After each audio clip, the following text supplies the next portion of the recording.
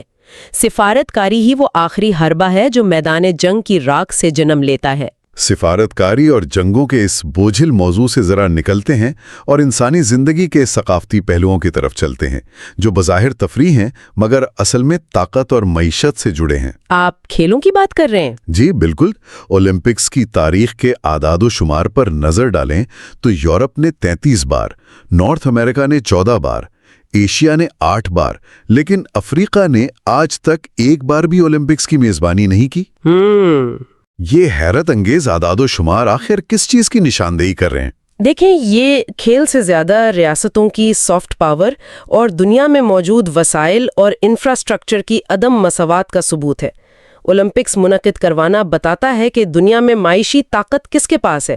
یہ بتاتا ہے کہ نظام آج بھی کس کے حق میں جھکا ہوا ہے۔ لیکن کھیلوں نے دوریاں بھی تو مٹائی ہیں نا۔ مارچ 1951 میں نئی دہلی میں پہلے ایشین گیمز ہوئے تاکہ ایشیائی ممالک متحد ہوں۔ اسی طرح خواتین کو آگے لانے کے لیے 1956-57 میں بین الاقوامی بیڈمنٹن ٹورنامنٹ اوبر کپ شروع کیا گیا۔ بالکل، کھیلوں نے بلا شبہ لوگوں کو آپس میں جوڑنے کی زبردست کوششیں کی ہیں۔ اب نرم طاقت اور کھیلوں کے بعد بات آج کے دور کی سب سے بڑی عملی پریشانی پر کرتے ہیں، یعنی توانائی اور معیشت، جو ہمارے مستقبل کا تعین کر رہی ہے۔ Energy security. ہاں، آج ریاستیں تیل، گیس اور بجلی کے حصول کے لیے پاگلوں کی طرح دوڑ رہی ہیں، جس میں ماحول کو تباہ کر دیا ہے، اور اس کے توڑ کے طور پر سولر اور ونڈ انرجی پر مبنی گرین اکانومی کا تصور سامنے آیا ہے تاکہ وسائل خاک نہ ہوں۔ جی، لیکن معیشت کے اسی میدان میں مجھے ایک ڈیجیٹل بغاوت ہوتی ہوئی نظر آتی ہے۔ ڈیجیٹل بغاوت؟ ہاں، نومبر 2013 میں کپرس کی یونیورسٹی آف نکوسیا دنیا کی پہلی یونیورسٹی بنی جس نے بٹ کوائن میں فیس وصول کی۔ اچھا، تو اس سب کا آخر مطلب کیا ہے؟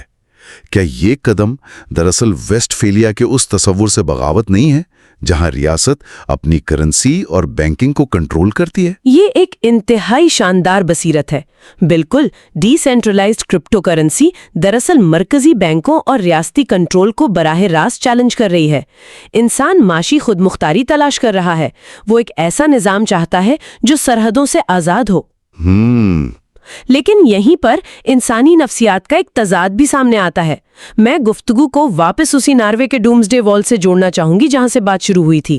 اچھا، وہ کیسے؟ ذرا انسانی نفسیات کے اس تضاد کو دیکھیں۔ ایک طرف ہم ٹیکنالوجی اور کرپٹو سے سرحدوں سے آزاد مستقبل بنا رہے ہیں، اور دوسری طرف جنگوں، موسمیاتی تبدیلیوں اور ایٹمی ہتھیاروں کے خوف سے اپنا مادی وجود بچانے کے لیے بیج چھپا رہے ہیں۔ ہم صفر سے دوبارہ شروعات کی تیاری کر رہے ہیں۔ یعنی ہم ایک ہی وقت میں ڈیجیٹل کائنات بھی بنا رہے ہیں اور زمین کھود کے بیج بھی چھپا رہے ہیں۔ بالکل۔ تو اگر ہم اس پوری گفتگو کو سمیٹیں تو ہم نے دیکھا کہ بقا کی یہ کہانی 3 لاکھ سال پرانے مراکش کے انسان سے لے کر افلاطون، ڈانوونچی اور مارکس کے آپریٹنگ سسٹمز تک آئی۔ ہم نے ویسٹ فیلیا اور سائکس پیکو کی مسلط کردہ لکیروں سے لے کر UN اور انسانی حقوق کے منشور تک کا سفر کیا، اور آج کے دور میں انٹرنیٹ پر معاشی آزادی ڈھونڈنے سے لے کر ناروے کی برف میں بیج چھپانے تک کی بات کی۔ اور ان تمام چیزوں کو جاننے کا مقصد یہ ہے کہ ہم آج کی دنیا کے تنازعات جیسے مشرق وسطی کا مسئلہ اسے بہتر طور پر سمجھ سکیں، اور بظاہر بکھری ہوئی کڑیوں کو ایک انسانی کہانی کے طور پر دیکھ سکیں۔ اور اس سے ایک انتہائی اہم سوال جنم لیتا ہے۔ وہ کیا؟ ہم نے مادی بقا کے لیے تو ناروے میں بیجوں کا والٹ بنا لیا ہے، اور ماضی میں سیاسی سرحدیں طے کرنے کے لیے ویسٹ فیلیا جیسے معاہدے بھی کیے تھے۔ لیکن اگر مستقبل میں کبھی ہمارا موجودہ ڈیجیٹل اور معاشی نظام، جس میں بٹ کوائن، انٹرنیٹ اور سارا ڈیٹا شامل ہے، وہ مکمل طور پر کریش ہو جائے، تباہ ہو جائے، جو کہ ممکن ہے، تو اسے دوبارہ ریسیٹ کرنے کے لیے ہمیں کس قسم کے نئے عالمی معاہدے یا ڈیجیٹل والٹ کی ضرورت پڑے گی؟ کیا دنیا کی ریاستیں واقعی اس پر کام کر رہی ہیں؟ یہ واقعی ایک ایسا زبردست اور فکر انگیز سوال ہے جو ہمیں غور کرنے پر مجبور کرتا ہے۔ ہم امید کرتے ہیں کہ ان حقائق نے آج کی دنیا کو دیکھنے کے لیے ایک نیا زاویہ فراہم کیا ہوگا۔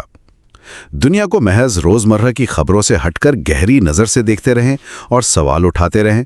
اس گہرے مطالعے میں ہمارے ساتھ شامل رہنے کا بے حد شکریہ۔